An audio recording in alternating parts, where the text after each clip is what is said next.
Do you know 49-step process to make biscuits? 49 steps. See, we are both fun and educational. Welcome to the Coaching Crew Show. I am your host, Charlie Krause.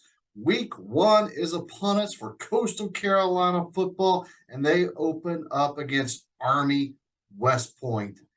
As Coach Chadwell said, the only difference between this team and pretty much every other team in the country, this team will die for you. So how can you not like Army given every other week of the season? And it's one of those teams you want to root for and hope they do well. Maybe not this week. This is the 2022 season kickoff. And as mentioned, it is Army, who is a triple option program. How do you stop the triple option?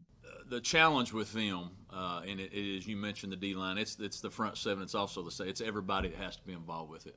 And they're going to be able to run the football. The main thing that we have to do, and the biggest thing that we've been really focusing on, is making sure that we do our assignments.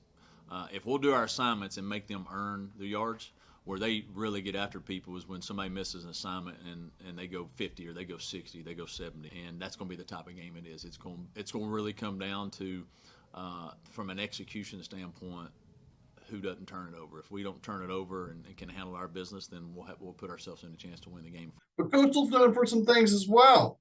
Multiple players in the NFL currently, and they have themselves a Heisman Trophy candidate. I can get up for a Heisman here at Coastal Carolina. I can get in the NFL from Coastal Carolina. I can get a great degree. Speaking of Grayson Mccomb, he is returning from an injury, getting back on that metaphorical bike. That very first time, there's going to be nerves. A little while, but I think the mental piece was the one that was a little slower. But he's in a really good place now. I think the last 3 practices, especially, he's really getting back to who all we know. Now, Grayson is also in some rare waters. 1989, Andre Ware won the Heisman Trophy from Houston. 1990, Ty Detmer won it from BYU. Those were the last 2 times a non-Power 5 school has won the Heisman Trophy. Not saying Grayson's going to win it this year, but the fact that he's even in the conversation week 1 is something special. To have somebody at our level, and in the Sun Belt, to have one, have a campaign. It says a lot about our administration and what they believe in the university. But 2, just the way he's performed and what he's been able to do on a high level. If you look at his statistics from a completion percentage, touchdowns, turn, all those things. I mean, he has Heisman numbers. And to be able to just be, have an opportunity to be considered for that with where we're at, where our program's at, and what he's been able to do with that consistently, I think speaks volumes of him and his teammates have been around him and what they bought into.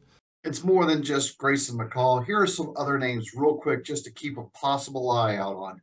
Braden Bennett, Aaron Bedgood. If you don't remember that name by the end of the last season, and especially what he was doing with the Cure Bowl, then you'll learn him this season. He's going to be an all-purpose back, both receiving and running.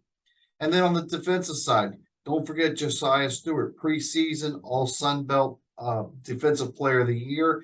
And then the 2 new linebackers that have earned their rights into the process. JT Killian has worked his way up. And then Shane Bruce returns from medical redshirt from last year. Those are just some of the names that you will see come Saturday night. So $1 million question, what's the final score? Who wins? Well, we're going to start with the over. I think the defense is going to hold strong. I think the offense is going to get some points early and possibly late.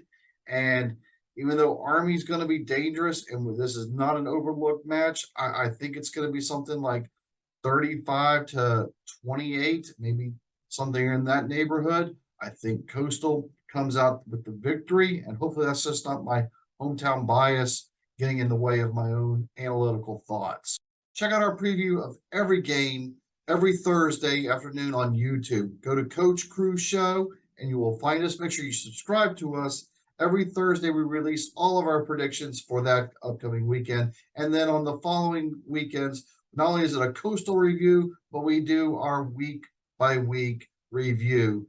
What are your thoughts of Coastal's game this weekend? What are you most looking forward to? And give us your predictions.